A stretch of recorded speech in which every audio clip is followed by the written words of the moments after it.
Karma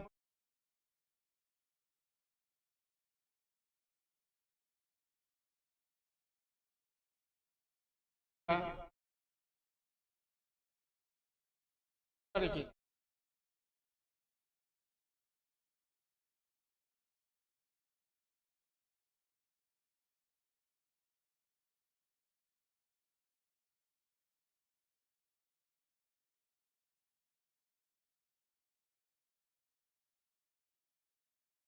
Ada dah figure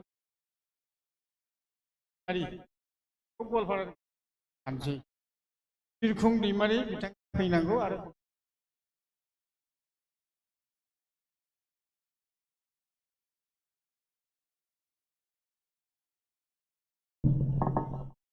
खुलुमबाय आंनि खन्थाइनि मुङानो जाहैबाय 2021 मायथाइनि 29 फेब्रुवारियाव आंहा जोनोम सान गैया आंबो उजिदोंमोन मानसि महरै देरदोंमोन बिमानि दुबायाव बोथोरा थांदोंमोन खोन्दो खोन्दो जादोंमोन आंबो लाइमोन दादजों गिला गुबुननि जोनोम सानाव रंजाफादोंमोन फारि फारियै सानदोंमोन देग्लाय आंबो 2021 मायथाइनि 29 फेब्रुवारियाव गोसो खुसियै जोनोम सान फालिनो नाथाय बियो आंनि थाखाय रंजानायनि सान नङामोन 29 फेब्रुवारिया फानजामुथियाव गैयामोन मानोना 2021 मायथाइया लिप इयार नङामोन जाहोनाव आंहा जोनोम सान गैयामोन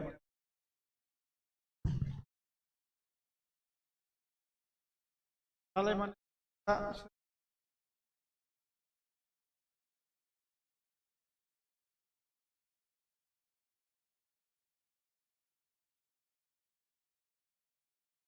लानाया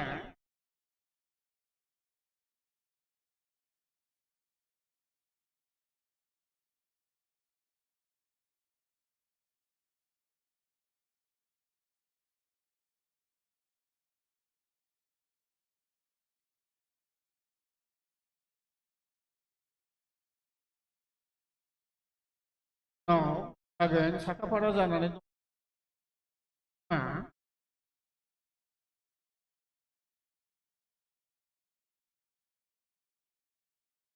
जोंहा देलायगासिनो नुगोन बोरै हारा बारोबा जायो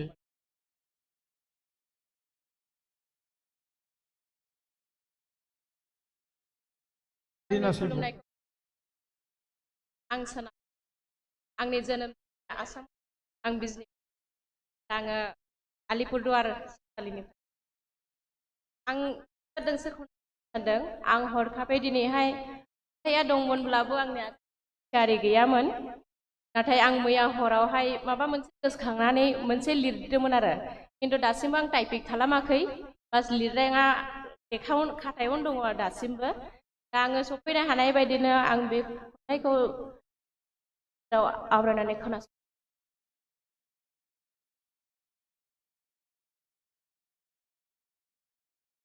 गोसो जोनोम मोनबाय संसाराव देरबाय लायबाय आइ आफानि नाथाय समजों बोहैलाङो जिउनि दिङाया आरो थाबथाहैयो बबेबा खनायाव गोसोखाङो दिनै आफानि अननायखौ रोमै रोमै नुहुरो दिनै आइनि इसिं सिङाव रुखु रुखु गाबनाय मेगन फारनैजों बोहैनाय बै मोदैखौ जोनोम होदोंमोन नों आफा इसोरनि दरखङाव बिबायनानै सानदोंमोन नोङो फिसा हिन्जावखौ सोरगोनि हाथरखि मोनदों होननानै नाथाय साननाया बहा जिउआव मोननाय खोमसि खस्थ' आरो दुखुनि बै संसारखौ नागारनानै नों थांबाय हायाखै आं नोंखौ जाहोनो आलो गोजोन बोथिसे ओंखाम दिनै गोसोआव सोंनाय आरो खामग्लिनाय फैयो नेवसियामोन मानो आं आफा नोंनि अननायखौ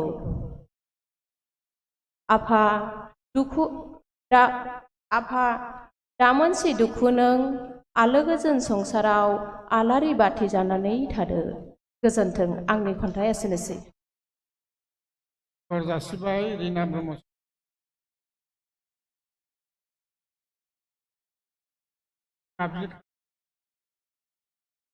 देरेगा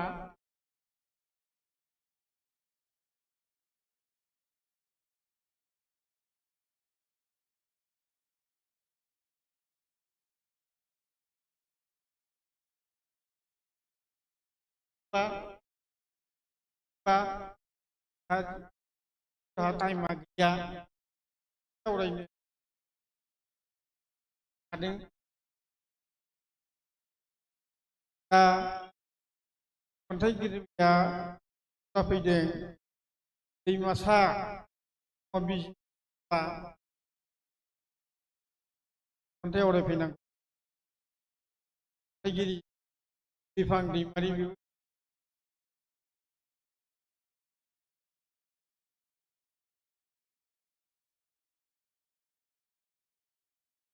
खुलुमनाय हरनाय जाबाय आंनि खन्थाइनि मुं अराय बिदिन्थानि मोनसे बैसागुनियो आंनि मुं दैमासा ब्रह्म फानबारिनिफ्राय हांहां फैहां खालाय नालाय नोंनि बे दुथां गोसोआ मा बुजिगौ जोंहा मानो गोरबोनियाव बिखाया दुब दुब मावो मानो नङा नामा बेनो गोसो अननो लुबैनाय थगायजायो मानो बायगर गोसोजों गोरबो सिखोमाना दोनजानानै दा बिखाफोरा गाबो जेन' बायफ्लेनाय ग्लासनि थुख्राफोर जोखोम होयो गोरबोआव दै बोहैयो लाथा लाथा गाब गैयो बेफोरो दा अराय जाफुबिदिन्थि जाहैबाय बेफोरजों गोरोबनोबो आं गोरों जाबाय नों सोंनो नांलिया आरोबाव गोजाम बिलाइफोरा दा फागुनजों सिखारदों गोरलै सोमखोर बिलाइ बैसागुआ लाबोफिन आबुं मिजिङाव थायो अराय रंजा दा गोरबोफोरा नेनानै थायो बै बैसागु खिलिनो गोदान बिलाइफोर गोरबो मिथिंगा समायनो खराननि नैबे मिथिंगायाव अखानि थरथिंफोर रानस्राव मिथिं गोरबोआव थैसामफोरा थैलाव जाना बागुरुम सानो गोदान बोथोराव केक्टासनि सायै गोथां लाइफांफोर नैबे साहारायाव मिनिस्लु गासै मुगा बारबोनानै आरोबाव फिदा खालामफिनसै नोङो थांनाय बैसागुनि गोजोन्थों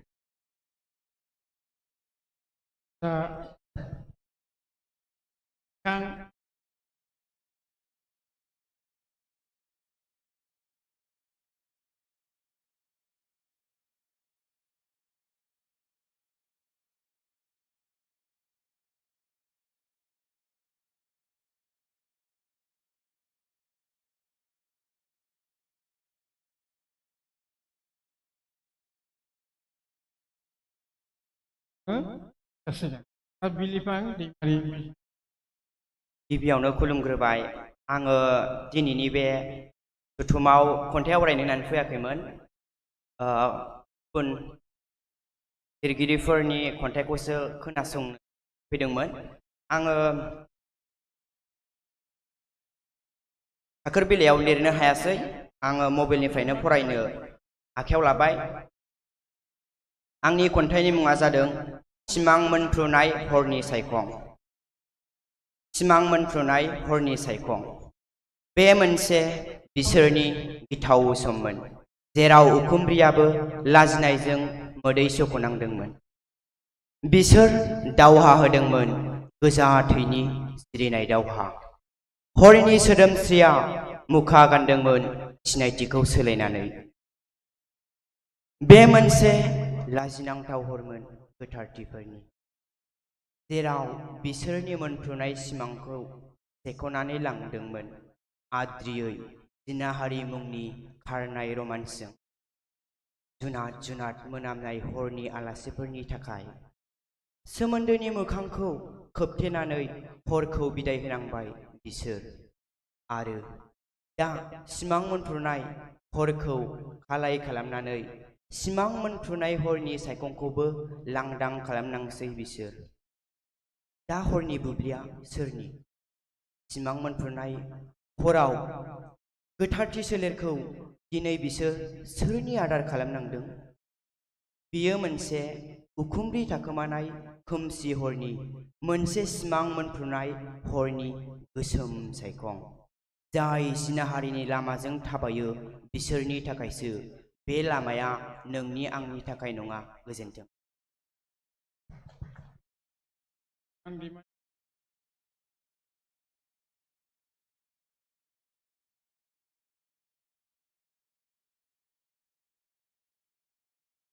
खावलायबाय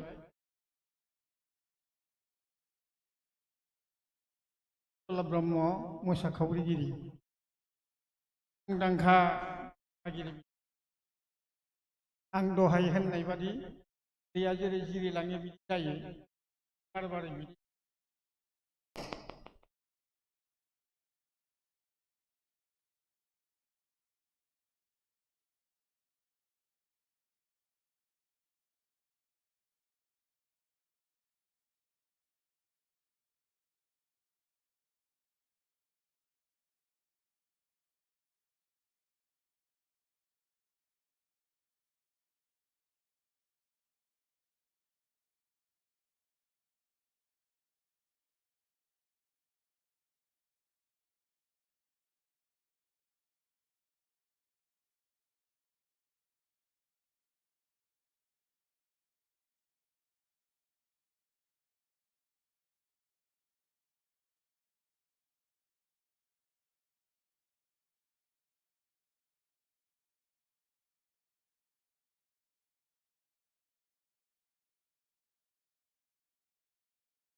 गिबियावनो बयनिसिम आंनि आरो सिबिनाय जासिबाय फरायनो आं आखायाव लाबाय खन्थाइनि मुं आंनि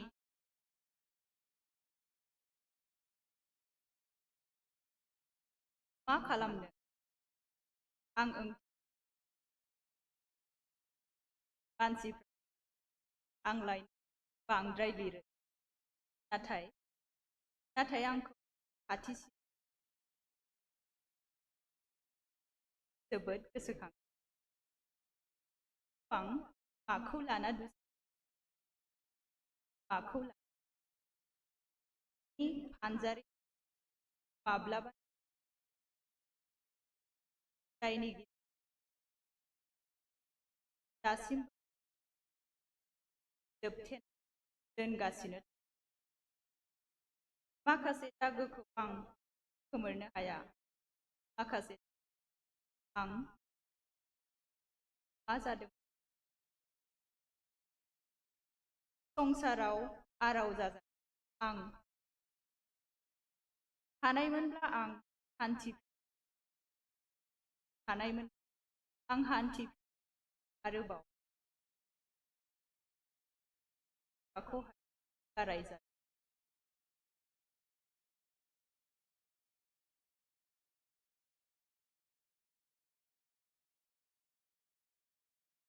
नाथाय आं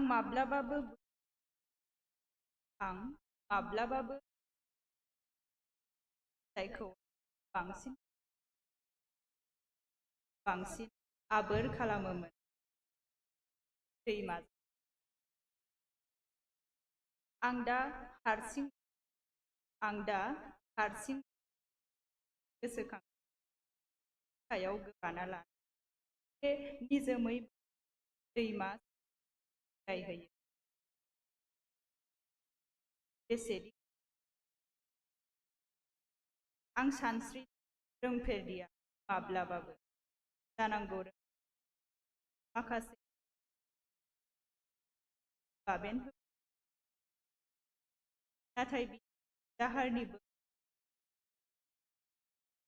जेराव आं गासै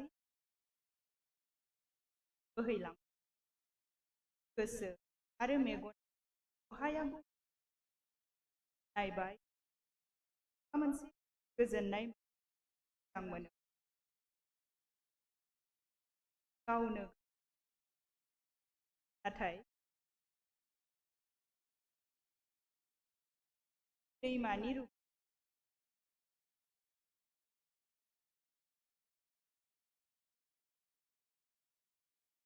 मा खालामनो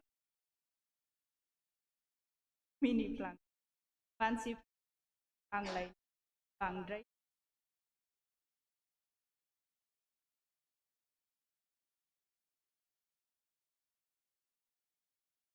गोजोन्थों।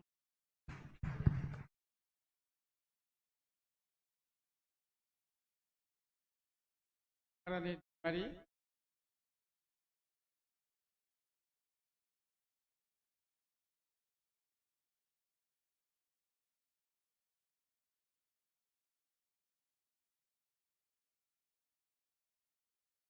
हालबारिनि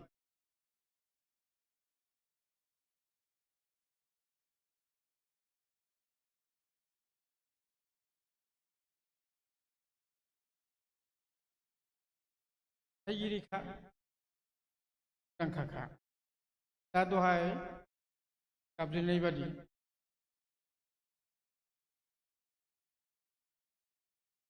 जगिता ब्रह्म बिथांखौ होनो थाखाय खावलायनाय जाबाय।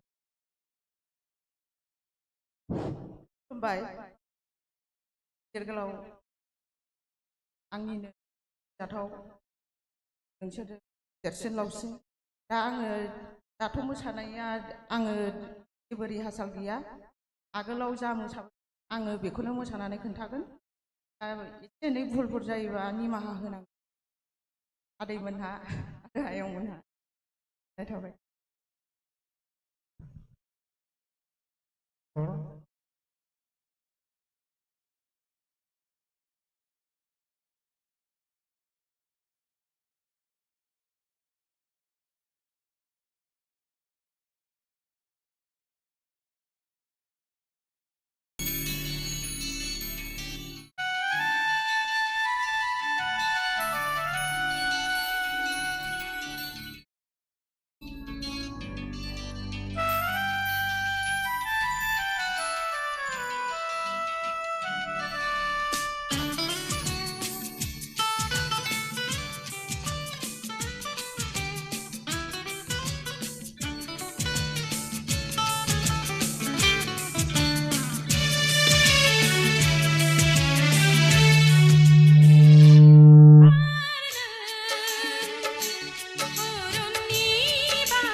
आरो खेबसे आफा खबनो आङो नोंथांमोनखौ खावलायदों जोंहा बिदि मोसाखावरि दं आरो बिदि आफादफ्राव फैबासो जों बिदिखौ नुयो आरो बिथांमोनखौ जोङो लेंहरनो खाबु मोनो आं दहाय होननायजों मिलायदोंना मिलायाखै बारा जेरै बारो देमबायलाङो दैया जेरै जेरै गोबांहाय जिरायफैदों बिनि मेगना बाहायल' नोजोर बे समाव गोजोननाय थाथों नोंथांनि जिउआ लावबाय थाथों जोंखौ गोजोन होबाय दा आं दहाय फोसाखावनाय बायदि खन्थाइगिरि आनन्द नार्जिनारि बड' समाजनि आफादगिरि भाइस प्रेसिडेन्ट बै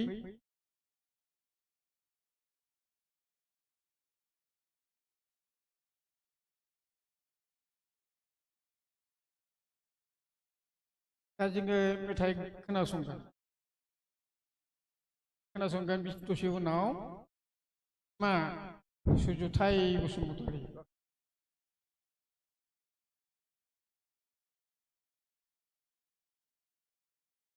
बेंगल दुलाराय लोगो आफादगिरि बिथांमोननाव आं हाथाराखिसै थुलुंगानो आंखौ बिदा बानायब्रबबाय बिमानि रावखौ बिबाय गोसार होनो बोरायफोरा नोंहा गोदो दा राजेन बर'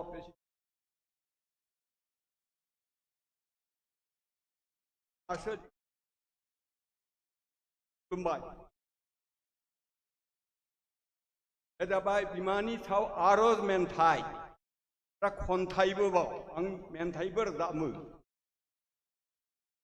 आयै बर' बिमा बिनि सिगां आं आरज मेन्थाइ होबाय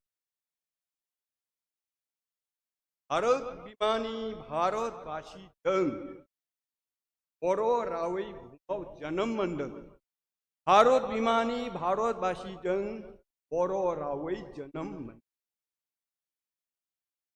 जोंहाबो दङमोन बर' रायजो थुनलाइया थालांदों जोंखौ फोजोबलांनो जोंहाबो दङमोन बर' रायजो थुनलाइया थालांदों जोंखौ फोजौलांनो जेरावखि थानामा जों जेबो धोरोमाव जेरावखि थामा जों जेबो धोरोमाव दाबावथा रायज्लायनो बिमानि रावखौ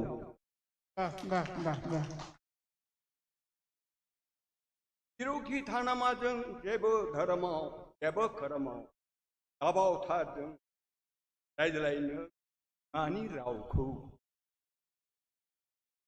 खोमसि जोमैया नाथाय जोंखौ गाग्लोबनायसै खोमसि जोमैया जोंखौ गाग्लोबनायसै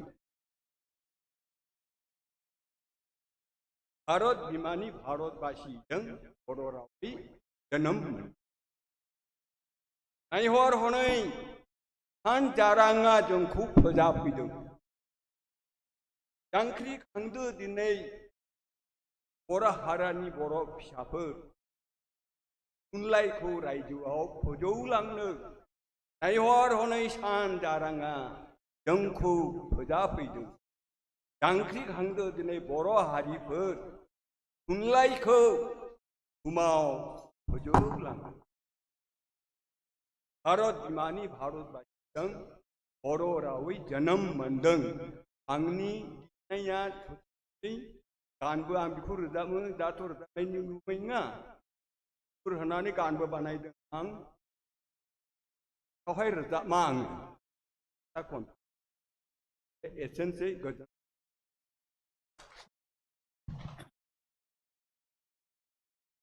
आनन्द नार्जारि बेंगलनि नालाय वेस्ट बेंगलनि वेस्ट इउनिभारसिटियाव जोङो जर'खा बिदिनो जाहैदोंमोन बाहाय बे जायगानि बाहाय बे जायगानि दावबायनाया बिदि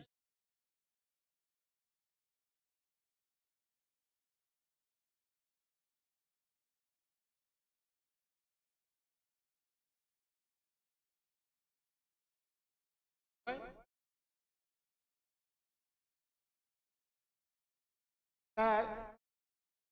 मेथाइ रोजाबगोन दहायनिफ्राय होनगासिनो दं सिगांनिफ्राय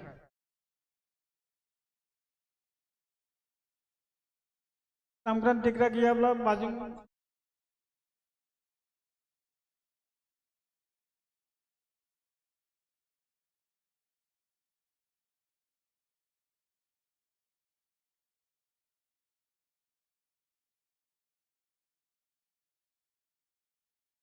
दामग्रा देग्रा गैयाबाथ' गोजोननाय नङाना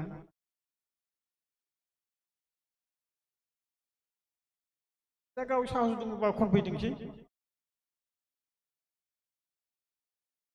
गाव साहस दङबा खनफैथोंसै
नागिरदों खालामनायाव दामग्रा गैयाबाबो आं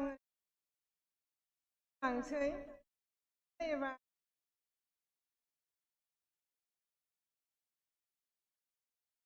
बे मेथाइखौ सुजुदोंमोन बे बर' रेबग्रा जुथुमनिनो मानगोनां सार प्रम मोसाहारियानो लिरनाय मेथाइखौनो आं रोजाबनो जालाङोबा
bunga no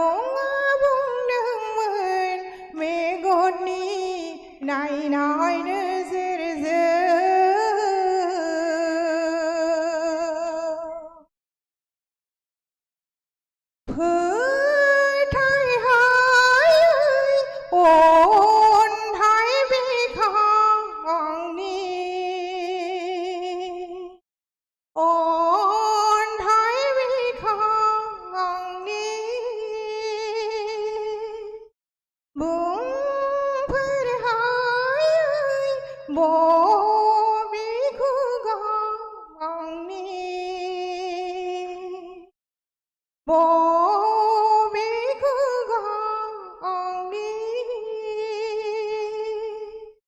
बुङा नङा बुंदोंमोन मेगननि नायनाय नोजोरजों अना नङा उनखुमादोंमोन गोरबोनि गोथार अननायजों अना नङा उनखुमादोंमोन गोरबोनि गोथार अननायजों ला ला ला ला ला ला ला ला ला ला ला ला ला ला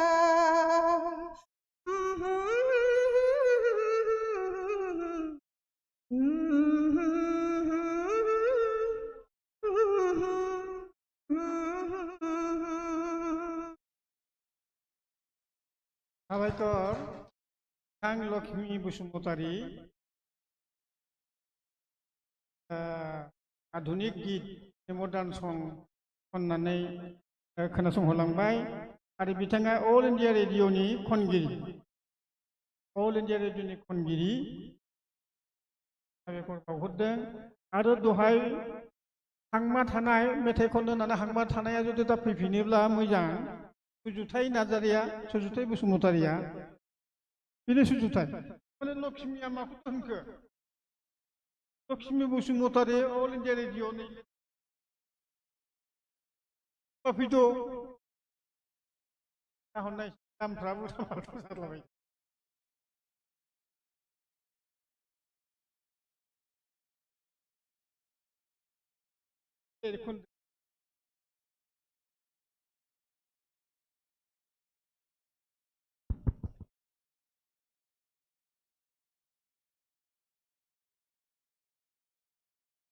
गिबियावनो दिनैनि बे गेदेमा जथुम्मायाव नुजाफैनाय गासैबो आंनिफ्राय देरसिनखौ आङो खुलुमबाय आरो आंनिख्रुइ उन्दैसिनफोरखौ आं गोरबोनिफ्राय अननाय बावबाय आङो मेथाइ रोजाबनो नागिरदों आं खन्थाइगिरि नङा आंनि सुजुनाय मेथाइ लिरनानै लाबोआखै आं ओरैनो गोरबोनि डायरियाव थाखानायखाय रोजाबनो सानदों मेथाइ खननो होननानै फैयाखैमोन मिटिङाव नुजाफैनो होननानै फैदोंमोन गोसोआ थानो हाया दामग्रा देग्रा गैयाबाबो आङो बे दावखा दन्दानि गारांजों बोनोसै गोरोन्थि जायोब्ला निमाहा बिग्रायनाय थाबाय मेथाइया जोंनि बे खाथि साखाथियाव थानाय दुनालि दै बेखौ लानानैनो आङो रोजाबबाय थायो जिरि जिरि जिरि जिरि जिरि जिरि बोहैनाय दुनालिनि दै नों सिरि सिरि बोहैलांदों बबे रायजोआव सिरि सिरि बोहैलांदों बबे रायजोआव जिरि जिरि बोहैलांनाय दुनालिनि दै नों सिरि सिरि बोहैलांदों बबे रायजोआव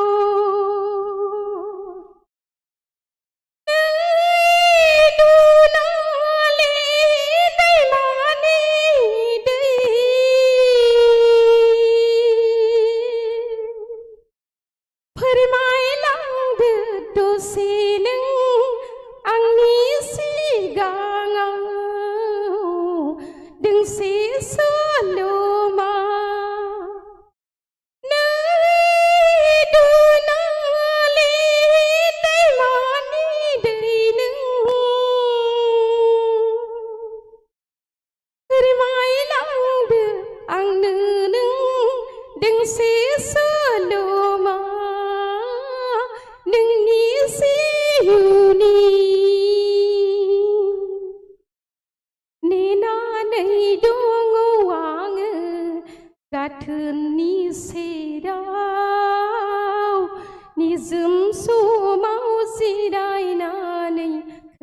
खोनासंनोनो नेनानै दङ आङो गाथोननि सेराव नोंनि सल' बाथाखौ खोनासंनोनो जिरि जिरि बोहैलांनाय दुलालिनि दै नों सिरि सिरि बोहैलांदों अबे रायजोआव सिरि सिरि बोहैलांदों बबे रायजोआव दङ नोंनि जिउआव सल' बाथाया दै दङ नोंनि जिउआव सल' बाथाया फोरमायलांदो खोन्दो खोन्दो नोंनि सल'खौ दैमा नोंनि सल'खौ फोरमायलांदो खोन्दो खोन्दो नोंनि सल'खौ दैमा नोंनि सल'खौ जिरि जिरि बोहैलांनाय दुलालिनि दै नों सिरि सिरि बोहैलांदों बबे रायजोआव सिरि सिरि बोहैलांदों बबे रायजोआव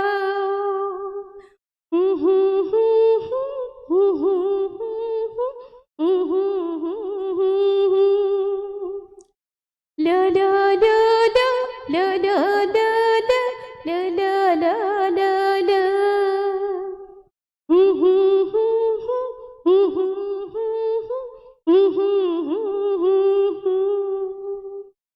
खुलुमबाय गोजोन्थों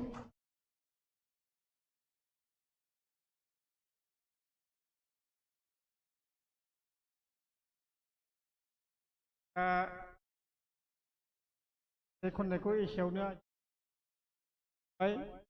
जोंहा मानोना खन्थाइगिरिफोर मेला दङ आं दा गाबज्रिनो लादों गागि खन्थाइगिरि जोंजों फुंनिफ्रायनो जिरायफाना दङ गुवाहाटीनिफ्राय फैनाय खन्थाइगिरि रत्नेश्वर बसुमतारी मालाया माने गुवाहाटीनिफ्राय खन्थाइ आवरायनो फैदों बिथांखौथ' सान्स होनांगोन ना इसिबां गोजाननिफ्राय फैदों दा बिदिनो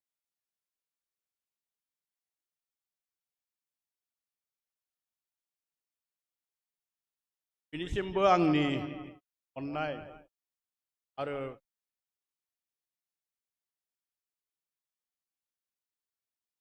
जाहा खन्थाइ मेल सालायगिरि बुंखादो गुवाहाटीनिफ्राय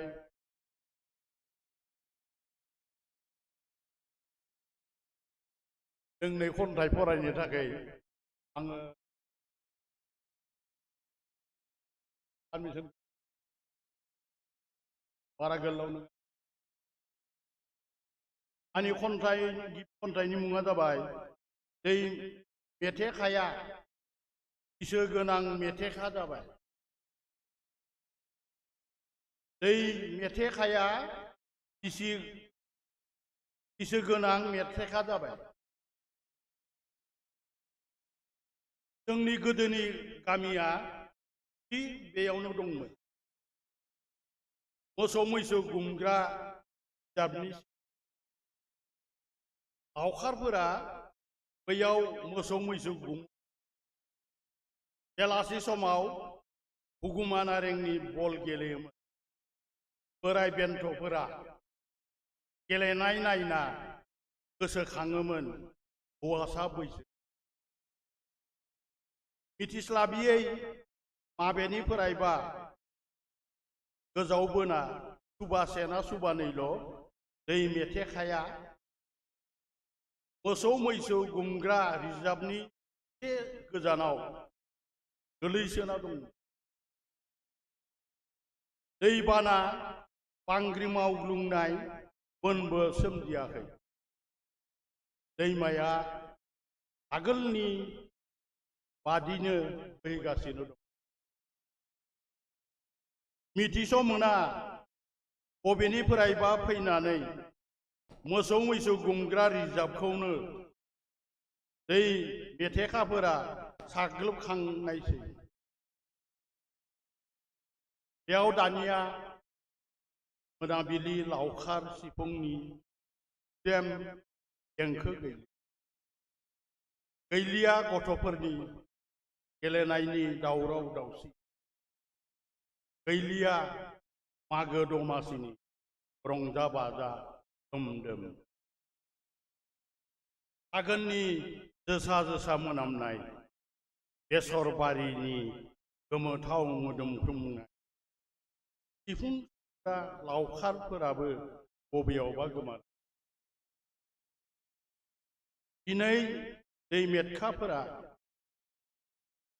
मोसौ मैसो गुमग्रा रिजार्भ हाखर हाला बिलो फुख्रि जाब अरन गासै जायगायावनो दामले जथाबफैदों। लख्रा मोसा गान्दा मैदेरफोरा हाग्रामा बोदलाना ओंखारबोदोंसै सुबुं हाग्रामासिम। गिनाय सिगिनाय सोमखिनाया बयखौबो होसोथिङो। दिनै दै मेथेखाफोरा बैसो गोनां मेथेखा जाबाय। जोंनि गोजाम गामिनि सिनसाबखौ बैसो गोनां मेथेखाफोरनि गेजेराव नागिरना मोनगोन ना आंनि आबै आबौमोननि गोदो फबना दोननाय गोथैसोनि बेगें बेला। दानिया नैथि खन्थाइया जाबाय आंनि थांखि आरो नोजोर। जेब्ला आं लामा हान्थिलाङो आं खर' गंनानै जेब्लाबो थाबाया। खर' थोंगोर बिखाफोर दानना थाबायो आंनि थांखिनायसिम सहैनो। आगानसे आगाननै सिगांलाङो आंनि आथिं थोंनैया। मेगन थाइनैया सोरगिदिं नायथिंलाङो। गाहाम गाज्रि नुथायफोरा मेगन फैसालियाव रिफिखांफैयो। खोमा फारनैया अराय थोंगोर जाखाङो। सेसा खोमा फारनै बायसा। बाराव गोजावबोनाय रावफोरखौ खोमा सुयो। खर' मेलेमजों बिजिरना सायख'ना सानो। बिबेकजों गाहाम गाज्रि दांग्रोमना नायो। खायफानि रावा साबजाथावना, खायफानिया मिनिथाव, खायफानिया खाब्रां खाथां, खायफानिया रागा जोंथाव, हजम खालामथावि, बेरे जेनाय बायसा।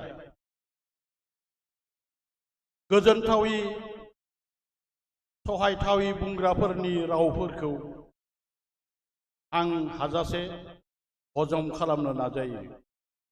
मानो होनोब्ला बेफोर सुबुंथिनिनो आखुथाय। आंनि आग्रा आगसिथिं थानाय सिख्रि मानसिफोरखौ आं अनखांखां मोनो। मानोना बयनिबो सायाव मानसि सैथो।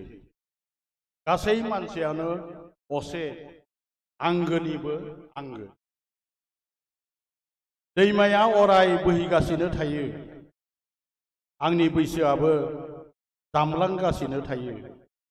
दैमा दै दाहारजों जामलांनाय अन्थाइ थाफाया अन्थाइ थाफा बायसा। खामानिफोरा लुबैनाय थांखिफोरा आं लुबैनाय बायसा जाफुंजोबा।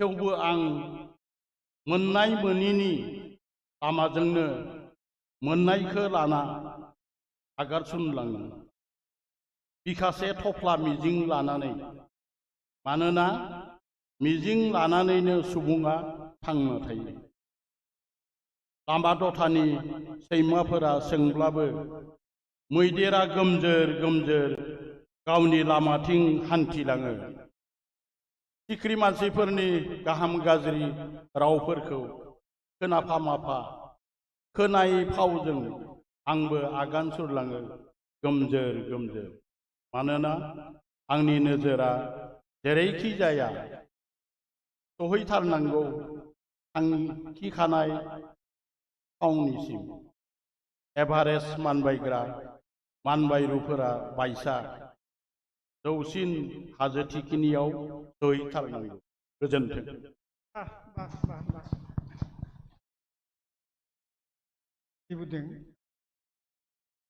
बे खन्थाइया ओंखायनो आंग्रिबोदों गुवाहाटीनिफ्राय फिलिफु दानि जोंनि रायजो जानायनि हाल सालाव जेरैहाय बोहैबोदों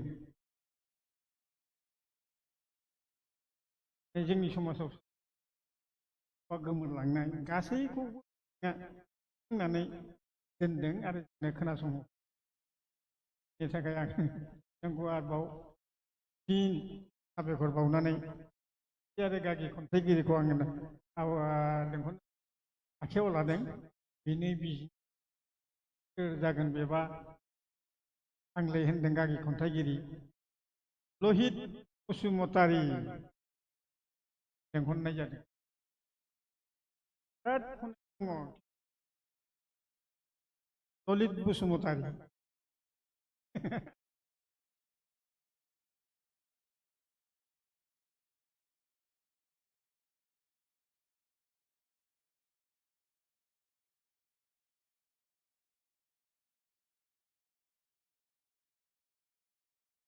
खन्थाइ गैया माने सल' होनदों रायजोफ्रा मा होनो 5 मिनिट जागोन नै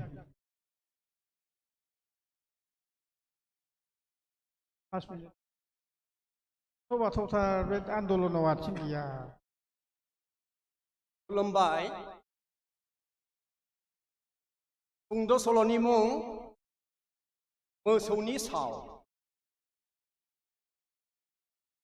नै आफा रोदोम नों गाबोन नोम्बौखौ नायनो थांदो अखा हानायाबो नागारबाय दालाय बन्द'आबो खुलिबायबा थांजासिगोन बियो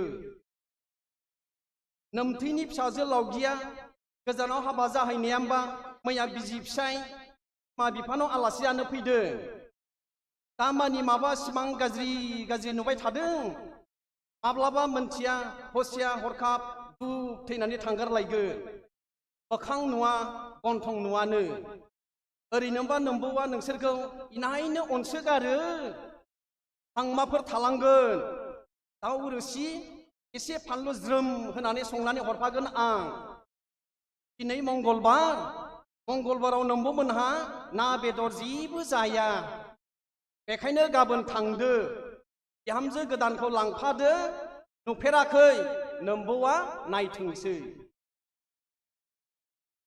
हाबा जा गोदान फिसाज्ला रोदोमखौ थांखिनानै फिसौखौ नायहैनो थिननाय रोदोम बिमानि राव रोदोम बिमानि बिफा रोदोमनि बिबौ आन्दासाव बोरायनि बैसोआ 90 एबा 92 बोसोरसो जानो हासिगौ रोदोम बिमानि बैसोआनो 60 बोसोरसो जाफ्रामनो हासिगौ बोरायनि मेगननि नुनाय गोहोआ दासिमबो मोजाङैनो दङ दासिमबो ख्रा ख्रा रोखा सिनायनो हायो बाराखौ मा बुंनो बोराया बिजि खोमायाव खुन्दुं सोनो हाबावो खोनानाय गोहोआल' एसे खमायलांबाय बारा खोनाबांला हाथाया थाइथाम थाइब्रैसो गबाय अब्लाबो ना बेदरखौ मोजाङैनो जानो हायो खिनो हासुनो थांनायाव मालायनि हेफाजाब लानो गोनांथि जाथ'वाखै दासिमबो खुरैसे खुरैनै जौ सरनाय लोंनो हायो बायनाय जौखौ बोराया लोङा न'आव संनाय माइरं आलुवानि जौखौल' लोङो बोराया दिनै बुधबार दाउ बेदरनि रोसि आफेल फिथाइ आरो लोगोआव जुलि जागोदान गावनि अराय जिउनि लोगोरि रुबाइखौ लानानै फुंनि 9 रिंगासोआवनो ओंखारदों रोदोमा। बिबौनि गामिया जाना नङा एसे जानगौ। मटर साइकेलजों 1.5 घन्टासो लाफ्रामनो नागिरो। बोराया गाव उन्दुग्रा खथा सिङाव दंफांनि सियाराव जिरायनानै दं। गोसो जाब्ला उन्दुयो, मोदोम सानाय मोनब्ला जिरायो। बियो माब्लाबाबो आथिखाल बिगियाननि जुगाव दिहुनजानाय गोदान गोदान समायना समायना प्लास्टिक सियाराव जिरायफेरा। प्लास्टिकनि सियाराव जिरायोब्ला अरखि सायावसो जिरायनाय बायदि मोनो होननानै बोराया बुङो। बेनिखायनो बियो जिरायफेरा। आबौ आबौ माबोरै दङ? राव होग्रोनानै बिबौखौ खुलुमो रोदोम आरो रुबाइमोनहा। ए आबौ रोदोम सफैबाय? आबौनि सोङो। हा बिलाइ सोर जाखो आबौ? बोराया सोङो। नोंसौजो गोदान आबौ। माफिनो। ए आबै गोदान समायनाथार दे जोंहा आबैया। हा बहानि जाखो आबैयालाय? हा मानो खुगा खाथि लायखोनो फालाय? लामाफ्राव माजोंबा सौदावबायनाय ना गोग्लैबायदों?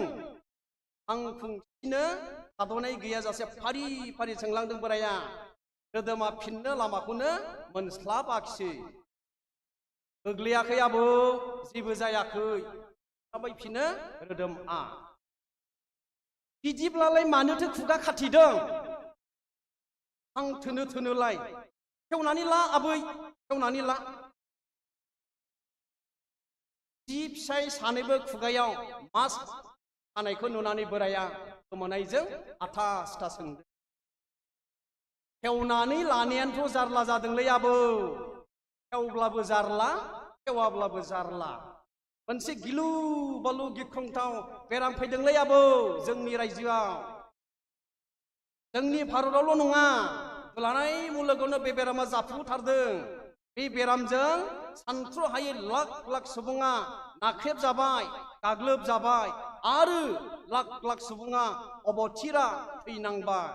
रोदोमा गाव मोनथिनायखौ एसे फोरमायो। खुगा खाथिब्ला हामोनो? आब्रायै सोङो बोराया। हामनाया हामा आबौ, थेवब्लाबो खुगा खाथेनांगौ जादों आबौ। गावखौ सांग्रांथि लाखिनांगौ। मानोना बेराम सन्देर जानाय मानसिजों खाथि खाथि थानानै रायज्लायफ्लाङोब्ला एबा थि दांनाय मुवा जिरादखौ दांफ्लाङोब्ला बेयावनो मोजां मानसिनाव थाब सन्देरोनो। हां हगारनाय, गुजुनाय, गुंग्राय गारनायजोंनो बेफोर बेरामा सासेनिफ्राय गुबुन सासेनाव थाब थाब बारदेरोनो। बे बेराम जाजाबाथाय बेखौ फाहामथाय होनो दासिम रावबो हादरानो मुलि दिहुननो हाथ'वाखै। हाथाय गलाफ्राव थाङोब्ला, टाउन सहराव थाङोब्ला, गुबुन अफिसफ्राव थाङोब्ला खुगा खाथेनानैसो थांनांगौ, नङाब्ला हाबनो होआ। खुगा खाथेनानै थाङाब्ला 500 एबा 1000 रां दन्द फोनाङो। 6 फुट गोजानाव थानानैसो सानै मानसिजों रायज्लायनांगौ, बेबो खुगा खाथेनानैसो। बेनिखायनो बे बेरामा सन्देरनो हायि बायदि गावखौ बासायनो थाखाय गन्थं खुगा बयबो खाथेनानै लानांगौ जादों आबौ। आं फोरमायो रोदोमा। मा गिलु बालु बेरामसै बिलाय? खोनाफेरा नुफेरालाय? मा बेराम बुङोनो बेखौलाय? बोराया गिनाय गोमानायजों सोङो लाना। बे बेरामखौ कर'ना भाइरास एबा COVID-19 होननानै बुंदों। बे बेरामा चीन हादराव सोमजिजेनदोंमोननो आरो बेनिफ्रायनो मुलुगनाङै गोसारद्लादों होननानै गोबां सुबुङा बुंसोलायो। दुलाराय मुलुगानो गिख्रंनानै दङ। हाबाब गसाइ, बेबादिसो जाखोमानानै दङ फिसौ। मोसौनि सावफोर नांदोंगोनलै फिसौफोर, नङाब्ला मानोथो मानसिया खुगा खाथेबायनांगौ जाखो फालाय? आफोर आफोरलाय। बोराया दसे सानहाबनानै माबा माबि बुंलांबावो। खोनासं फिसौफोर, जों गोदो सेंग्रा समाव हाल एवोब्ला आसु खरमा सेराव हाल एवोब्ला, माइ गायखांनाय सेराव हाल एवोब्ला खाथिनि माइखौ जाजानो गिनानै जानो हायिनि मोसौ हालुवानि खुगायाव खानानै होनायमोन। जोंल' नङा, जोंनि आफा आबौ आयंमोनहाबो बेबायदि खालामनायमोन। आलि सानि गांसो साखाथियाव गायखांनाय सोमखोर सोमखोर माइफोरखौ हाबनानै जानो गोसो जाब्लाबो बेसेराफ्रा मोनजाबायामोन। आदार उखैसेयावबो आदार मोनजाया, दै गांब्लाबो दै मोनजाया। खायफाहा गैयाब्ला फाथो दुरुंजों एबा फाथो दुरुं गैयाब्ला गोरि हाग्रा फुनानै फाखायनानै मोसौनि खुगा गुदुद्रिगाव थे खाथेनानै हाल एवनायमोन। सान्दुं थिखा थिखि लं लं थाबायनो हायाब्लाबो, हाल बोनो हायाब्ला दुम दुम दाम दाम बावथि बायगुलाय जाफा बुनायमोन, साफ्लि बेरला बिलाय जासेनो। मारा होनाय समावबो माइ बेगरखौ जानो हायि बादि बेबायदि खालामनायमोन। जोबोर सास्ति होनायमोन मानसिफ्रा मोसौखौ। बेफोर पापनि थाखायनो सावनांदोंदां दानि मानसिफ्रा। नङाब्ला मानोथो मोसौखौ खुगा खाथेनाय बादि मानसिफ्रा गाव गावनो खुगा खाथेनांगौ जाखो? आफोरलाय बोराया गावसोर आरो आजै आजौमोन हाल एवनाय समाव मोसौ हालुवाखौ सास्ति होबोनायखौ रायखांनानै होयो। बिदिब्ला आबौमोनहा बेबादिसो मोसौजों सावहोजाथाव खाब खामानि मावबोदों। जों इयुन जोलैफ्रासो बे पापखौ रुजुननांबाय। जानोबो हागौलाय फिसौफोर।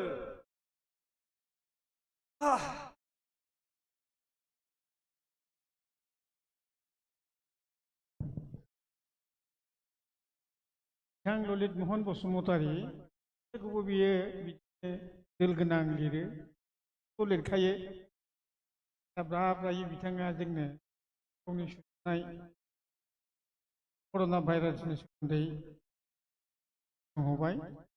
बाख्नायजाथाव सल', आं बिथांखौबो आङो बाख्नायबाय आरो साबायखर बावबाय। दा फैदो गागि खन्थाइगिरिफोरा थेन्थ'नानै दं, बुरखांनानै फैनो। डक्टर दिननाथ बसुमतारी बिथांखौबो खावलायबाय।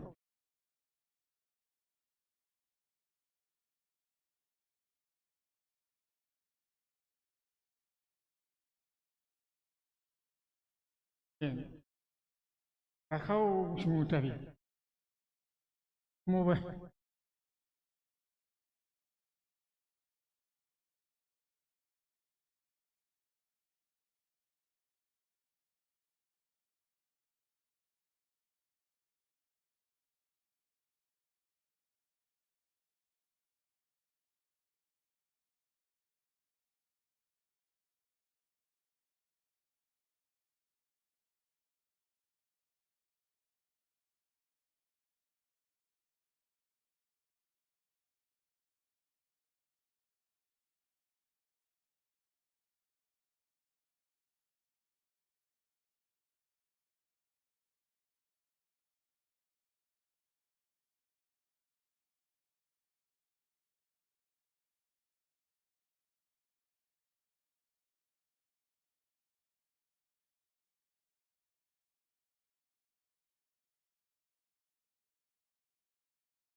दा सावरायमेलाव बाहागो लानो बिराद नङामोन आरो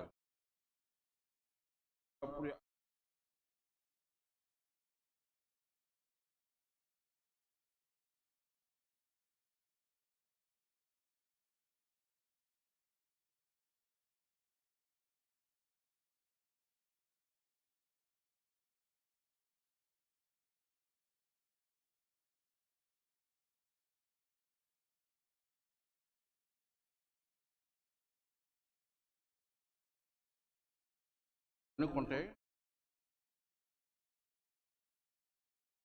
होन गैया। थांनाय फंसे फोथायनाय दं आंहा गोरबो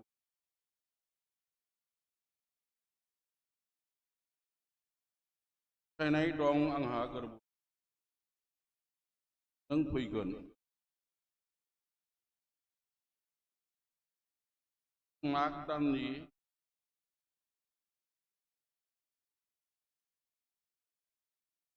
होबथा हाया दैज्लां बोथोरनि अखायाबो होबथा हाया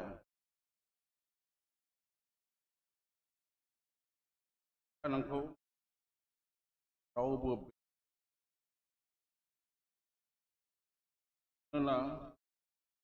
बारहुंखा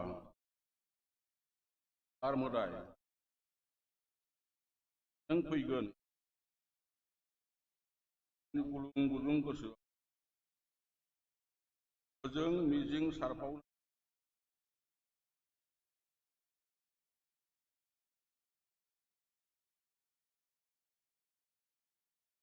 जों फैगोन गोजोन्थों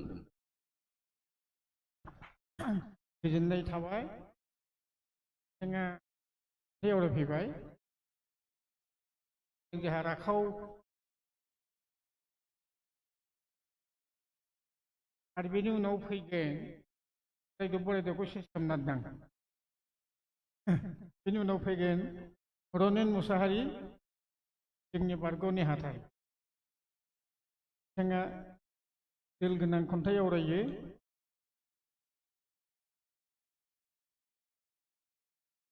बोराय बोरायखौल' होब्ला आरो सेंग्रा जोंब्ला बोरायनाया एसे साबसिन जागोन नामा अब्ला थाब थाब मोनो गेदेमा अदियान खन्थाइनि गोदान गोसोनि दैमा गंसे दंमोन आंनियाव हाजोनि आफाङाव गोरबोआव लाखुमा दोनदोंमोन माइजायै आसेननि हांखोआव सानदोंमोन आं मोनहाजा अनजिमा गैयै रादाय मेथायावबो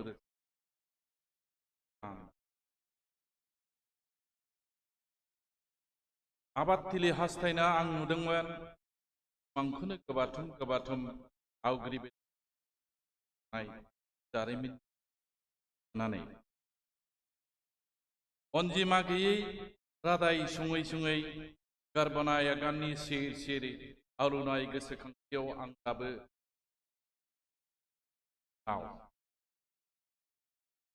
दावस्रि गोबानाय दंना संदों उननि नेरसोन मोनदांनायाव आवग्रिना दोनजानाय आंनि गोरबो जाथों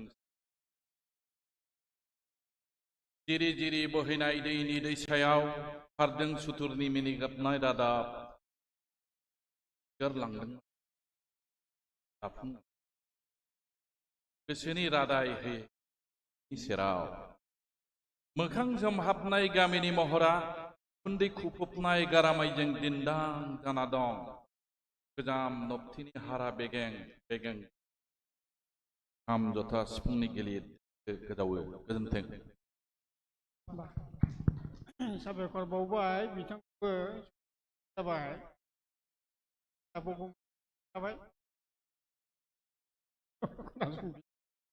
बे सारियावनो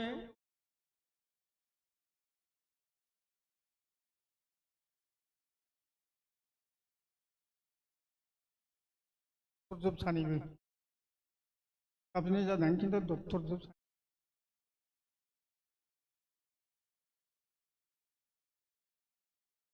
साफ्रोमनिसिमबो खुलुमनाय थाबाय मानसिफ्रा बैसो जायोब्ला गोरानिफ्राय गोरा खन्थाइ लिरो आंनिया बैसो बारायनानै माबा मोजां मोननायनि खन्थाइसो दिनै सोरजिजाबाय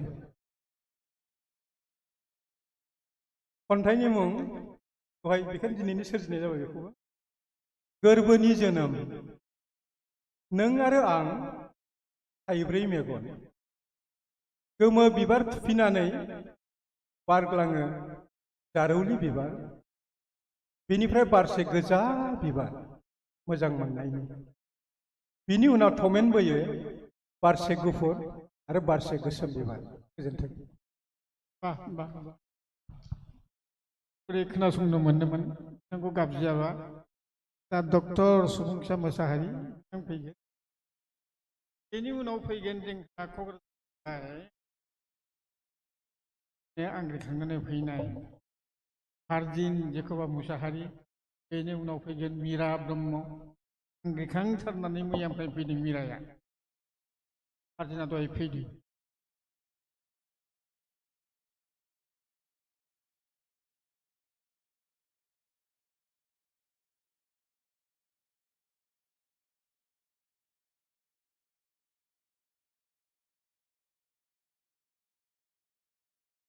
नै बर'लिट होनाय जादोंमोन गावनि लामाखौ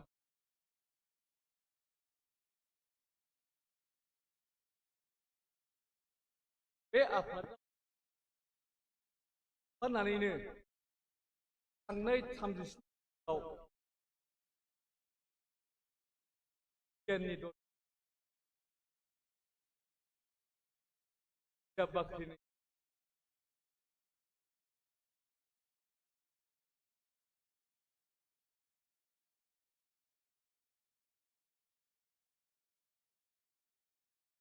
आंनि गियानखौ लानानै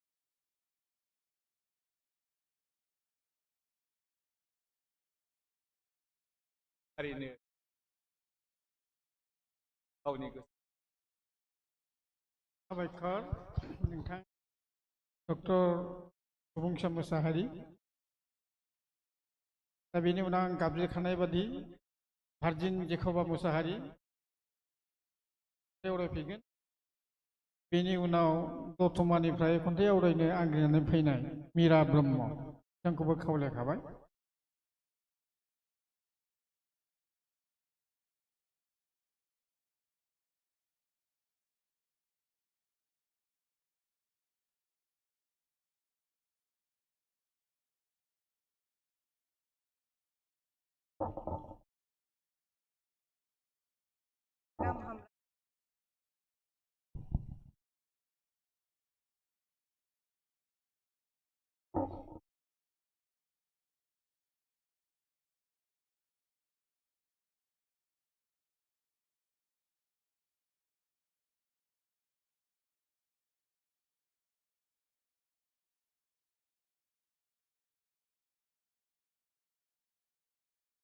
रायजोआव फोरोंगिरि बाना लोमसाव रोखोम रोखोम मास्टारनि थिसनलाय गोजावबोदों फावना जारिमिनारि रेकर्ड जाना थागोननो 5 फेब्रुवारि 2021 अक्ट'आ देरगा दुगा दल दामदों सोलोंथाइ मन्थ्रि साहाबा राव राव थफ'फैदों गुरु हजायाव थाइनि मिथिं बिटिसिआवबो रानबाय थिसनलाइ बिलाइ 8 फेब्रुवारि 2021 खालि हाजारनैसो भेन्सार फोरोंगिरिया एपइन्टमेन्ट मोनदोंनो बै सानखालि जेखौ होदों बेखौनो नाजावदों जाय फाराफारि गंसे गेजेर फरायसालियाव 3ल' फोरोंगिरि बे खेबावबो नाथाय गोबाङानो गिदिंफिननांबावदों खालि 3 बोसोरके बोसोर भेन्साराव खाथिनाय समावसोमोन टिचार थिसनलाइ मोनखांनायनि उनाव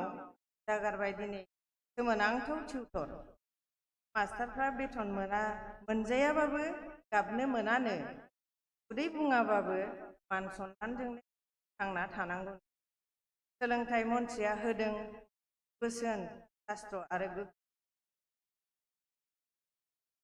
नायथायनाय जेरै दं एरै थानायानो गाहाममोन जास्लायस्लाय जारोङियानो साबसिनमोन बरादाव जुफैबाय नाम गैयैनि बदनाम खाफालाव रिफिबाय दम मागोना मागोनि ना बेथनै मोनसेखौ होबोबाय दा बा रायजो हादरखौ सालायो सोर मन्थ्रि मनलायासो राजखान्थि गेलेनो सोलोंथाइ नांलाया नांगौ सोलो बोलोसो बेफोरनि फर्मुलाया फरायसालियाव गैया रोंनानै मोजां मानसिबो ओंखायनो सरकारि स्कुलनि गोनांथि गैया बेयो लफायनायनि खायदासो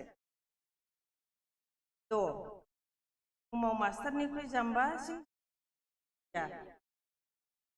खोमायाव खेबनानै जोंनो बिसोरखौ नङाबा रावखौबो हाया जिउ गैजायै बिसोर जिगाब गोराननि बुन्था आदा सारदाया थाम्फै अंखा होखारग्रा अर जोलैनि बिखा बुंदों गोथै बानगारनायाव अर दैथिंग्रा बुन्था नङाबा हले जाया सोर मिथिनो दानि हाहाकार गां दिखा बिनि फिननायखौ कि सोरबा होनो हागोन सोरनिबा खुगाजों आय होननाया नांनायफ्रा ओरैनो होनमाराखैसो गोजोन्थों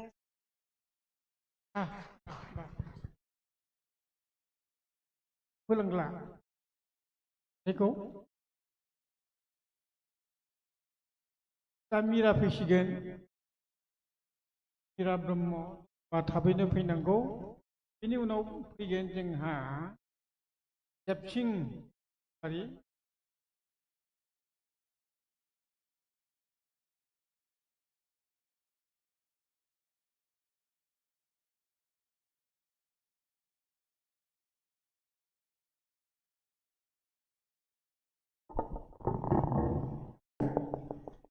आं खन्थाइखौ आवरायनो सानाखैमोन दासो लिरनाय ओमफ्राय जेबो गैथारिनि गोसोथोनायखौनो लिरदों आङो खन्थाइया गोसोथोनायनि आरो गोसोथोनाया फागुन दाननि देवलनि आबिरखौबो फेजेननो हायो गोसोथोनाया फैखानाय गोथै सहनिफ्रायबो गोहो गोरासिन गोसोथोनाया बैसोनिख्रुइबो गोहो गोरासिन गोसोथोनायनि इन्जिना गोख्रै खारेनो जोबोद गोख्रै सोदोब गैयै मोथो मोथो बेनिखायनो रावबो खोनायानो गुबुना गोसोथोनायनि रावखौ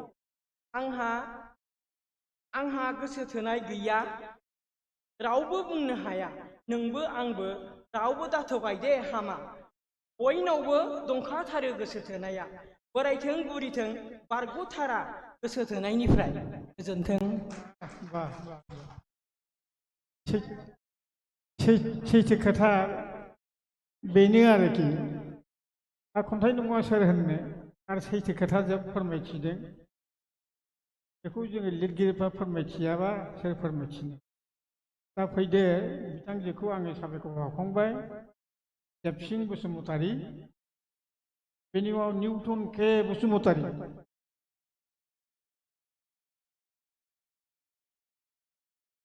बसुमतारी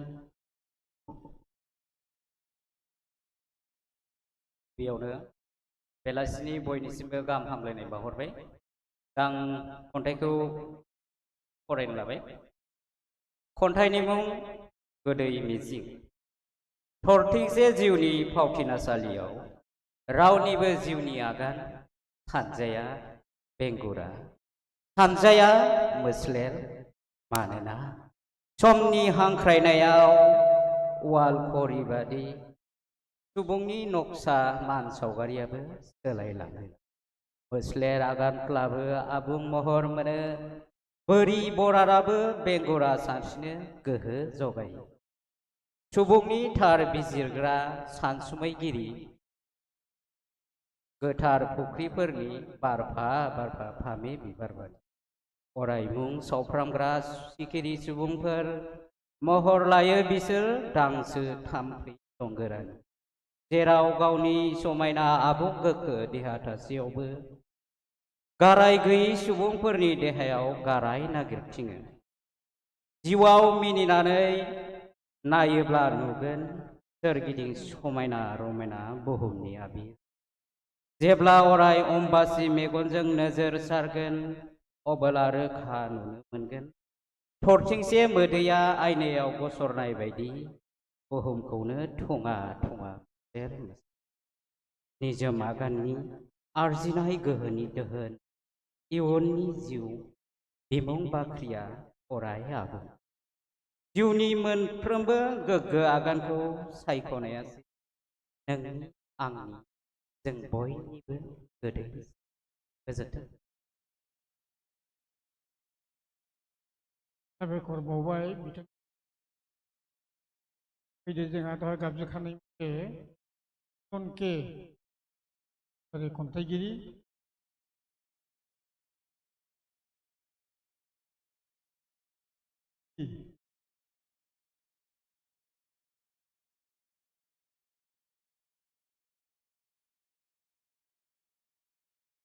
सागारनिफ्राय फैनाय सत्यब्रत खन्थाइनि मुं आं गोरलै।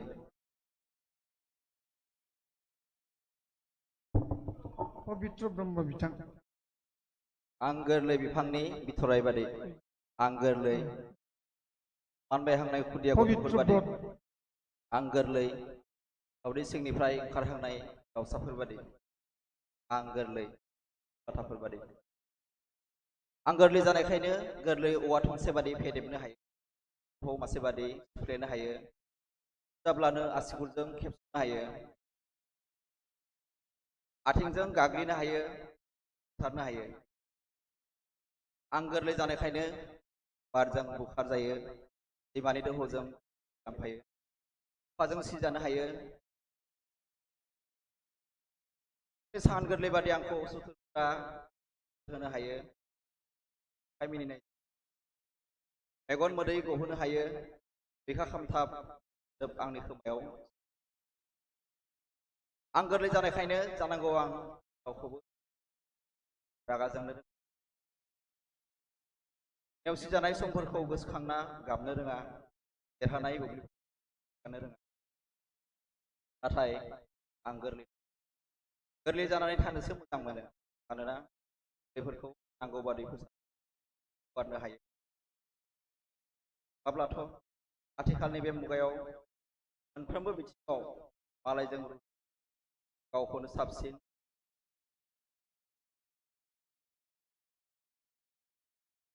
बेबादि होनना साफ्रोमबो मानो नासयलायबाय थायो। भाइरासआ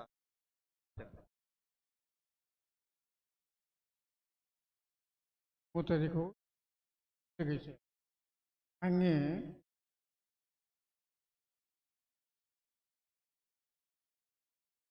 सागारनिफ्राय फैनाय सासे लिरगिरि पबित्र ब्रत खावलायबाय जोंहा खन्थाइ आवरायफैनाय बेनि उनाव फैगोन कालिचरण उजि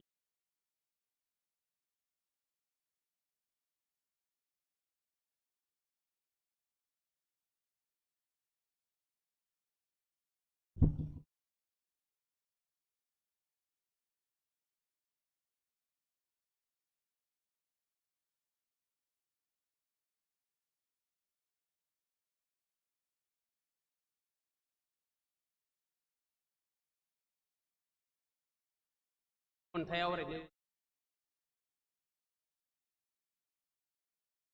जानांगौ दंसेल' खिन्थु थाखै दंबावो मेलाखा हायुङारि दोंसे बिमानि राव आंनि अराय राव जिउ आं मोगथाङाव हादोर हालामाव फोरबोआव बे रावावनो आं सिमां नुयो, रावावनो आं गावनि थाखाय रावखौ बिखायाव बजबनानै दासिम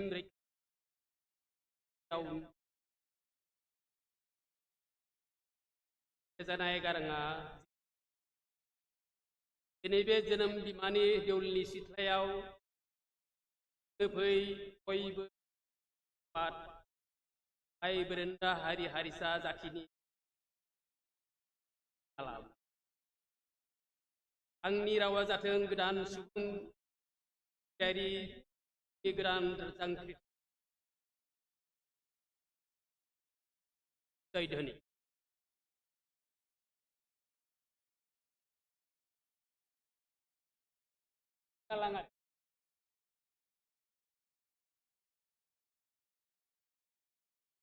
सुबुङा सुबुंनो थाखाय सोदोमस्रि जौगाहोनो अनलायनायनि खौसे दाफुंनो नांगौ दालां। बे दालांजों मानज्रंलांगोन जेराव जों आं लाइमोनस्रि मिथिंगानि खाफालाव आलुरा साननि सावगारि आखिनानै बानायदोंमोन मोनसे नेवसिजाग्राफोरा मालाबा उनथिं फैदों मालाबा हरथिं खोनादोंना लामाया मालाबाबो सुवा जायो बिसोरनि लांगोना दाङा बिसोरो बिसोरनि लांगोनाखौ दाङा नायोब्ला साफा साफा मावजि मोजांनि बुब्लियाव हारसिङै मिनियो निदानाव मोदै हुगारनो रावबो थाङो नों मिथिगौना दालांफोराव गाखोयोब्ला उनाव गबयो थायो दालांफोरा मिथिया बांनाय राननाय एबा सल' हाया बेयाव फालांगिनि बेसेन दालाङा गावनो मोनसे हालुर दैयाव गबनाय हांनि गाथोन आरो दामोल जानाय हाबिलानि जों हास्थायो दालांफोरा जाथों फायनायनि मोनसे खरं आरो बे खरंआ माबाबो थांना थाथों आजोरै बिखाजों बिखा बेखायनो साबायखर जोंनि खन्थाइ आवरायफैबाय नोंथां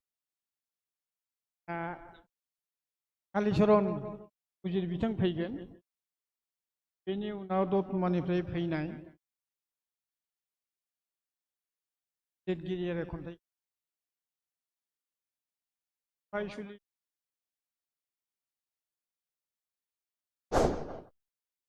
बाहायसुलि ब्रह्म खावलायखानाय मानगोनां सामलायगिरि आरो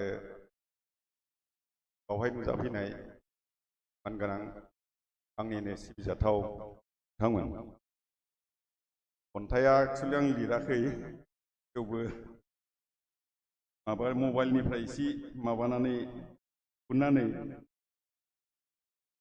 फरायना होनोसै जाबा दाजा दिनैनि हाबाफारिया एसेनोसै खन्थाइनि मुं गावनि न'खराव देग्लाय साननैनि हाबाफारिजों रंजालि बैसागु फोरबो फालिथाय 2021 न'खरनि रंजालि बैसागु फोरबो फालिथाय आफाद 2021 गावनि न'खर खालार 13 आरो 14 एप्रिल 2021 मासिगिरि फिसाज्ला लिंथुमगिरि बिहामजो हाबाफारि गिबि साननि हाबाफारि खालार 30 चैत्र इंराजि 13 एप्रिल 2021 मोसौ बैसागो फुंनि 8 रिंगायाव मोसौ थुखैनाय थुखैगिरि दाहोना फुंनि 10 रिंगायाव ओंखाम जानानै टिभिआव बैसागु नायनाय बेखेवगिरि बिबै मोनाबिलि 5 रिंगायाव गलियाव फागा बावनाय बावगिरि फिसाज्ला नैथि साननि हाबाफारि 1 बैसागु 14 एप्रिल मानसि बैसागु फुंनि 8 रिंगायाव आर'नाइ बिरहोनाय बिरहोगिरि न'खरनि बिफा फुंनि 9 रिंगायाव बाथौ गुदियाव आलारि बाथि फोजोंनाय फोजोंगिरि न'खरनि अनसुलि बिमा फुंनि 9:30 रिंगायाव बिमा बिफाखौ खुलुमनाय खुलुमजेनगिरि फिसौजो सानजौफुनि 12 रिंगायाव जौजों अमा बेदर खाजि आरो ओंखाम जानाय जागायजेनगिरि मानगोनां आबै आबौ बेलासिनि 2 रिंगायाव न'खरनि गासैबो गावनि न'खरनि सिथ्लायाव बालाबसे रंजानाय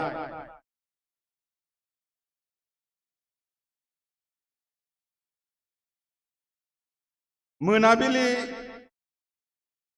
10 रिंगायाव बाथौसालियाव आलारि बाथि फोजोंनाय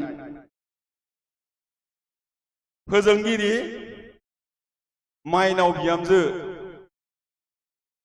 कर'ना भाइरास आरो GST नि थाखाय देग्लाय बैसागु हानजा मोसानाय आरो न'खर न'खर मागिनाय जानाय नङा।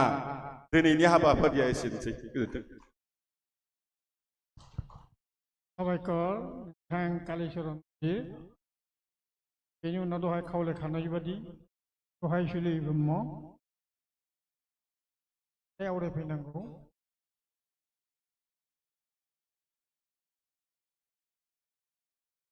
जोंहा दतमानिफ्राय फैदों। बेनि उनाव उमेश ब्रह्म बिजनीनि खन्थाइ आवरायफैगोन।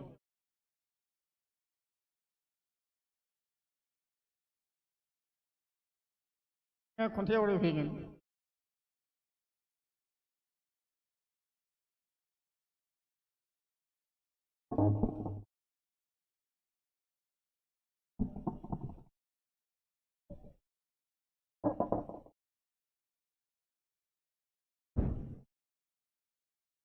बयनिसिमबो आंनि खुलुमनाय आरो अननायखौ जासिहर। आंनि खन्थाइफोरा मा रोखोम जायो बुजिलायलाङा, लिरनो मोजां मोननानै लिरो बेनो आरो। बांसिनै माने लाइफनि सायाव बेस खालायनानै खन्थाइनि सोरजिनाया गोसोआव फैयो आरो आंनाव। दा दिनै आं जाय खन्थाइखौ फरायगोन, खन्थाइनि मुङा थांनानै थागोन रंगिनै। हान्थिनाय लामाखौ साजाय साजाय आगानफोरखौ गाब गायै गायै जिउखौ रंगिन खालामै थांना थानो हाबिलाजों बोरामफोरा। हान्थिनाय लामाखौ साजाय साजाय आगानफोरखौ गाब गायै गायै जिउखौ रंगिन खालामै थांना थानो हाबिलाजों बोदोर दा बोरामफोरा। आसानि मेगनफोरा लुबैया खन्थुम फागुननि गोदान बिलाइ। आसानि मेगनफोरा लुबैया दा खन्थुमनो फागुननि गोरान बिलाइ। मिजिं खालामा दंथं महरजोंसो देरखांनाय जिउनि बिथ'। दैमानि दाहाराव सोमजिनाय गुथालाव गेलेयो नों खुदुमनायाव जाहाबनाय दोंनै गुस्थि। बैसागिनि खांसोर हाजोनि गोथां गाबाव गोरोबहैयो माब्लाबानि दिदोम। हा आरो अख्रांनि महर गोबायै नों आरो आंनि बेसेन सङै फारागनि गुमुर। हा आरो अख्रांनि महर गोबायै नों आरो आंनि बेसेन सङै फारागनि गुमुर मोनबाय। बेयावनो सङो आं जिउनि हायना गोनां आगान गोथां महराव। मानोना लुबैया आं दा फागुना लाबोनाय दंथं महर। अननायनि बेसेनथिफोरा बिदिनो महर होगोन। अननायनि बेसेनथिफोरा बिब्दिनो महर होगोन। गोमानाय आसाफोराबो दाहानि गाब गागोन। अब्लाबो हान्थिनाय लामाखौ साजायै बेजोंनो गाबोननि जिउखौ रंगिन खालामगोन। जिंदगी और कुछ भी नहीं तेरी मेरी कहानी है।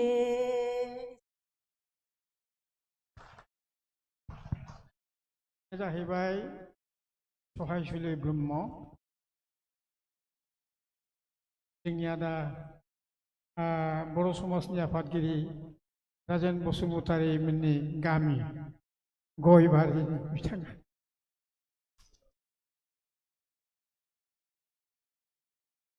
गावनि देहाखौ गारनानै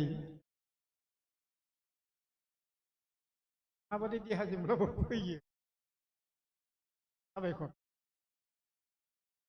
उमेश ब्रह्म दहाय गाबज्रिखानाय बादि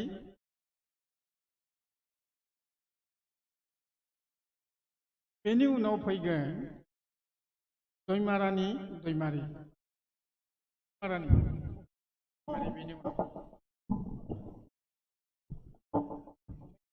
जेबो गैमारामोन आंनाव बाहेराबो थाबाय थादों जायखिजाया मोनसे सल' मेथाइ बुंनानै थांसै आं बेलेग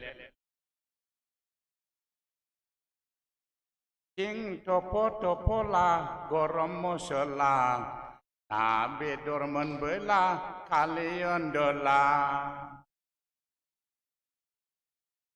ना बेदर मोनबोला खालि अनदला सासे हौवाया बिखुनजोनाव आलासि जानो थांब्ला बिखुनजोआ संना होबाय ना बेदरजों अनला खारि आरो मोनायाव थिगसे जानानै बिजामादैया हराव उदै धुप धुप धुप धुप धुगुलायबाय बेनिफ्राय अखानायसि नायसि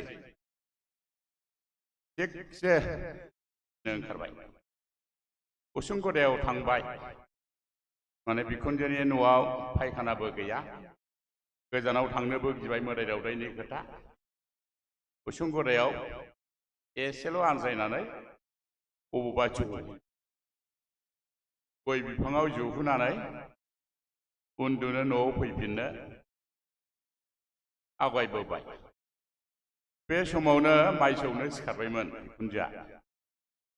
बिखुनजोआबो बायजोआव थांनो उसुं गुदाथिं थांदों दान खोमसि अमाबैसा हराव रावबो रावखौबो नुलायाखै बिखुनजोजों बिजामादैजों हागुर सौदावदों एसेनोसै लुगैदोंमोन मा देनालाय सल' खोन्थालांबाय गोजोन्थों बिथांनिसिमबो दा खन्थाइगिरियाथ' जोंनि आखायाव दंबावोमोन सुंद' जाबोनायलाय आफादनिफ्राय मोनसे खबर फैदों बे खन्थाइ दा एसे उनाव खोमसिबाबो जागोन ओंखाम जाग्रोदिनि दे जादों आरो दा जुदि मानियोबा जों ओंखामखौ जाग्रोनोसै दा बेखिनि सेसनाव आङो सालायगिरि जानानै बिथांमोननि मुंखौ समाव